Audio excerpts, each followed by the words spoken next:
Welcome to Success Easy Tamil. இன்னைக்கு நம்ம start பண்ண போற சப்ஜெக்ட் டேட்டா ஸ்ட்ரக்சர். டேட்டா ஸ்ட்ரக்சர்னா என்ன?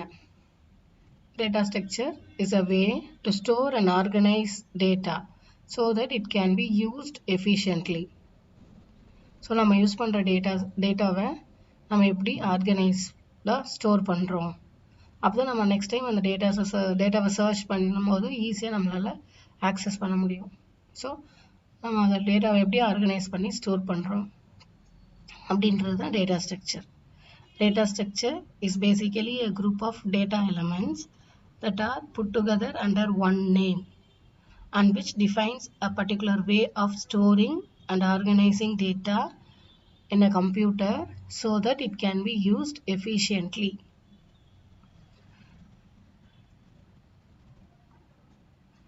Next, classification of data structure. Data structure வந்து two types divide பண்ணலாம். Primitive data structure and non-primitive data structure. Primitive data structureங்கிறது predefined data structure. Already define பண்ணி வச்சிருக்கிற data structure. நம்ம programming languagesல use பண்ற data types like int, float, character இது எல்லாமே வந்து primitive data structures. Non-primitiveங்கிறது user defined, user implement பண்ணுற data structures. The non-primitive data structures. Non-primitive data structure is further divided into two types, linear and non-linear. Linear data structuresல datas வந்து sequential arrange ஆயிருக்கும், store பண்ணியிருப்போம். sequential linear data store ஆயிருக்கும் linear data structureல. Example, list, stack, queue, array இதெல்லாம் வந்து linear data structure. Non-linear data structures வந்து data are not stored sequentially. அதுக்கு example வந்து tree and graph. Okay, இப்போ ட்ரீஸ்க்கு வந்து எப்படி branches இருக்கோ அதே மாதிரி datas வந்து root and branches நிறைய data store ஆயிருக்கும். Next, ADT, abstract data type. Abstract data typeங்கிறது ஒரு special kind of data type. Like int, float, character மாதிரி இது ஒரு data type, ADT, abstract data type. Okay, அது வந்து எப்படி டிஃபைன் ஆயிருக்கும் அப்படின்னா set of values and அந்த values வச்சு நம்ம என்னென்ன ஆப்ரேஷன்ஸ் பண்ணலாம் இது எல்லாமே அந்த ADTக்குள்ள இன்க்ளூட் ஆயிருக்கும். Okay, abstract data type is a special kind of data type whose behavior is defined by a set of values and set of operations. அந்த values வச்சு நம்ம என்னென்ன operations எல்லாம் பண்ணலாம். For example, list. So list is a ADT. So the listல வந்து நம்ம data store பண்றோம். Okay, so எவ்வளோ datas வேணாலும் நம்ம add பண்ணலாம். So என்னென்ன operations பண்ணலாம், datas add பண்ணலாம், அதோட length எவ்வளோ number of elements இருக்குன்றத find out பண்ணலாம், datas retrieve பண்ணலாம், then datas remove பண்ணலாம், then listல values இருக்கா இல்லையான்னு check பண்ணலாம். So like that we can perform so many operations on the list. Okay, so list ADT is defined by a set of values and set of operations. Okay, so list ADT.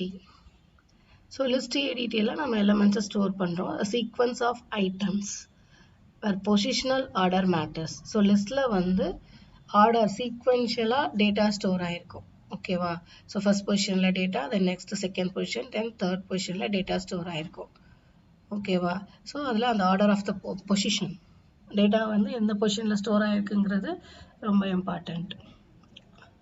Okay, then list contains element of same type.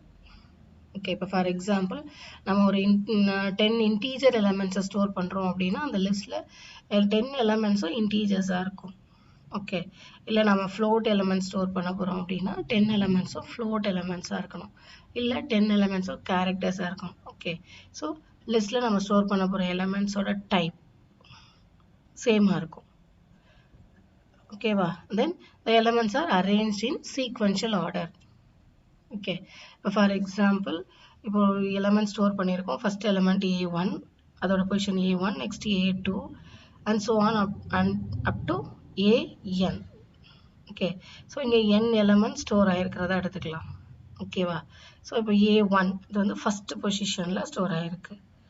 Then A2 second பொசிஷனில் store ஆயிருக்கு. So AI அப்படின்னு எடுத்துக்கிட்டோம்னா I is the ith position element. AI is the ith element of the list. Ith positional element of the list. Okay. இப்போ AI elementோட position எதுனா I தான். இப்போ for example A5 elementோட position 5. ஓகேவா? So ஜென்ரலாக நம்ம programming லாங்குவேஜஸில் அரேஸோட இண்டெக்ஸிங் நம்ம டிஃபைன் பண்ணும்போது இண்டெக்ஸிங் ஸ்டார்ட்ஸ் ஃப்ரம் 0. ஓகேவா? ஸோ இங்கேயும் position starts from 0 to n-1. So last element வந்து எங்கே ஸ்டோர் ஆகிருக்கும்? n-1th பொசிஷனில். ஃபர்ஸ்ட் எலமெண்ட்டை 0th பொசிஷன் சொல்லுவோம். ஃபர்ஸ்ட் எலமெண்ட் ஸ்டோர் ஆகிருக்கிற இடம் 0th position, second element store ஆகிருக்கிற இடம் first position, and so on.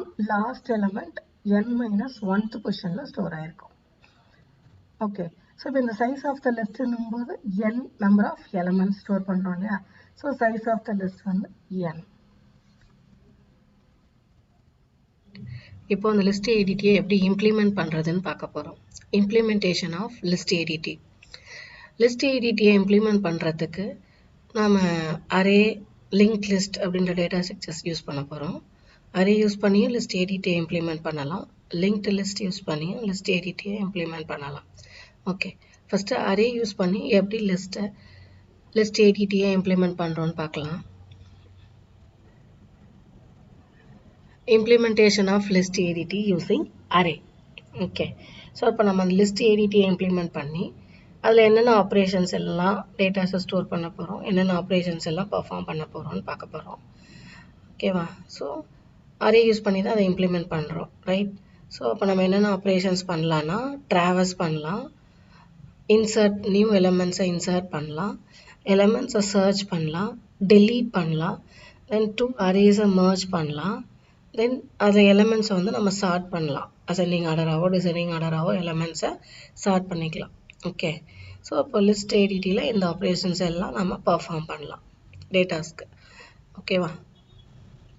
So இப்போ நான் வந்து ஒரு லிஸ்ட்டு க்ரியேட் பண்ணுறேன். அந்த லிஸ்ட்டை வந்து அரே யூஸ் பண்ணி தான் க்ரியேட் பண்ணுறேன். ஓகேவா? ஸோ என்னோடய லிஸ்ட்டோட நேம் A. ஸோ நான் லிஸ்ட்டை க்ரியேட் பண்ணும்போதே அதோட மேக்ஸிமம் சைஸ், எவ்வளோ எலமெண்ட் ஸ்டோர் பண்ணலாம் அப்படின்னு ஒரு வேல்யூ அசியூம் பண்ணிவிட்டு அந்த வேல்யூக்கு ஏற்ற மாதிரி நம்ம க்ரியேட் பண்ணலாம். இப்போ நான் ஏன்ற லிஸ்ட்டு, அந்த லிஸ்ட்டில் வந்து எனக்கு 50 எலமெண்ட் ஸ்டோர் பண்ணலாம். ஸோ இப்போ நான் அந்த லிஸ்ட்டை க்ரியேட் பண்ணும்போதே அந்த 50 எலமெண்ட்ஸை ஸ்டோர் பண்ணுறதுக்கான மெமரியோடவே அது க்ரியேட் ஆகிடும். ஓகேவா? ஸோ அதில் ஆஸ் ஆஃப் நவ் நான் 10 எலமெண்ட்ஸை இன்சர்ட் பண்ண போகிறேன். ஸோ அப்போ n = 10ன்னு கொடுத்துருக்கேன் அப்படின்னா அந்த டயக்ராமில் உங்களுக்கு தெரியும். n சைஸ் என்ன கொடுத்துருக்கனோ அந்த சைஸ் வரைக்கும் நான் அதை யூஸ் பண்ணுறேன். ரிமைனிங் எல்லாம் அன்யூஸ்டாக இருக்கும். ஸோ நம்ம க்ரியேட் பண்ணும்போதே லிஸ்ட்டை வந்து வித் மேக்ஸிமம் சைஸ்க்கு நம்ம க்ரியேட் பண்ணிக்கணும். ஓகேவா? ஸோ அப்போ நம்ம எவ்வளோ நம்பர்ஸ் வரைக்கும் எவ்வளோ எலமெண்ட்ஸ் வரைக்கும் அதில் ஸ்டோர் பண்ணலாமோ அவ்வளோ எலமெண்ட்ஸ் ஸ்டோர் பண்ணிக்கலாம். அதுக்கப்புறம் சேஞ்ச் பண்ணணும்னாலும் சேஞ்ச் பண்ணிக்கலாம். இப்போ நியூ எலமெண்ட்ஸ் இன்சர்ட் பண்ணும்போது லிஸ்ட்டோட சைஸ் வந்து இன்க்ரீஸ் ஆகும். ஃபார் எக்ஸாம்பிள் நான் ஃபஸ்ட்டு 10 எலமெண்ட் ஸ்டோர் பண்ணிட்டேன். அடுத்து நான் 11th ஒரு எலமெண்ட்டை இன்சர்ட் பண்ணணும் அப்படின்னா அந்த 11th எலமெண்ட் உள்ளே இன்சர்ட் பண்ணிக்கலாம். ஏன்னா நம்ம மேக்ஸிமம் சைஸை அதை டிக்ளேர் பண்ணி வச்சுருக்கோம். மேக்ஸிமம் சைஸுக்கு அதில் மெமரி அலாட் பண்ணி வச்சுருக்கோம். ஸோ அதனால் நம்ம எவ்வளோ எலமெண்ட்ஸ் வேணாலும் அப் டு 50 எலமெண்ட்ஸ் நம்ம வந்து அந்த லிஸ்ட்டில் ஸ்டோர் பண்ணிக்கலாம். ஓகேவா? ஸோ ஃபஸ்ட்டு ஆப்ரேஷன் ட்ராவர்சிங் அப்படின்னா நம்ம ஃபஸ்ட் எலமெண்ட்லேருந்து லாஸ்ட் எலமெண்ட் வரைக்கும் எலமெண்ட் பை எலமெண்ட் நம்ம மூவ் பண்ணி பார்த்துக்கிட்டே வரோம். ஓகேவா? ஸோ இந்த ட்ராவர்சிங் ஆப்ரேஷன்ஸ் எதுக்கெல்லாம் யூஸ் பண்ணுவோம் அப்படின்னா, இப்போ ஃபார் எக்ஸாம்பிள் எனக்கு அந்த லிஸ்ட்டில் உள்ள எல்லா எலமெண்ட்ஸையும் நான் பிரிண்ட் பண்ணணும் அப்படின்னா ஃபஸ்ட்டு ஃபஸ்ட் எலிமெண்ட்டை பாயிண்ட் பண்ணியிருக்கோம். ஸோ ஃபஸ்ட் எலிமெண்ட் பிரிண்ட் ஆகிடும். நெக்ஸ்ட்டு அந்த பாயிண்டிங் பொசிஷன் வந்து நெக்ஸ்ட் எலிமெண்ட்டுக்கு மூவ் ஆகணும். ஓகேவா? ஸோ அப்போ அந்த பொசிஷனை நெக்ஸ்ட் எலிமெண்ட்டுக்கு மூவ் பண்ணிவிட்டு நெக்ஸ்ட் எலிமெண்ட்டை பிரிண்ட் பண்ணுறோம். அதுக்கடுத்து நெக்ஸ்ட் எலிமெண்ட். ஸோ அப்படி லாஸ்ட் எலிமெண்ட் வரைக்கும் நம்ம பிரிண்ட் பண்ணுவோம். ஸோ அதுக்கு நம்ம ஃபஸ்ட் எலிமெண்ட்லேருந்து லாஸ்ட் எலிமெண்ட் வரைக்கும் ட்ராவல் பண்ணணும். ரைட். ஸோ அதுதான் ட்ராவர்சிங் ஆப்ரேஷனுங்கிறது. ஸோ இந்த ட்ராவர்சிங் ஆப்ரேஷன்ஸ் எதுக்கெல்லாம் யூஸ் ஆகும் அப்படின்னா எலிமெண்ட்டை பிரிண்ட் பண்ணுறதுக்கு, தென் எவ்வளோ நம்பர் ஆஃப் எலிமெண்ட்ஸ் உள்ளே ஸ்டோர் பண்ணியிருக்கோங்கிறத கவுண்ட் பண்ணுறதுக்கு, தென் so many ஆப்ரேஷன்ஸ் நிறைய ப்ராசஸ் பர்ஃபார்ம் பண்ணுறதுக்கும் இந்த ட்ராவர்சிங் நம்ம யூஸ் பண்ணிக்கலாம். ட்ராவர்சிங் ஆப்ரேஷனை யூஸ் பண்ணிக்கலாம்.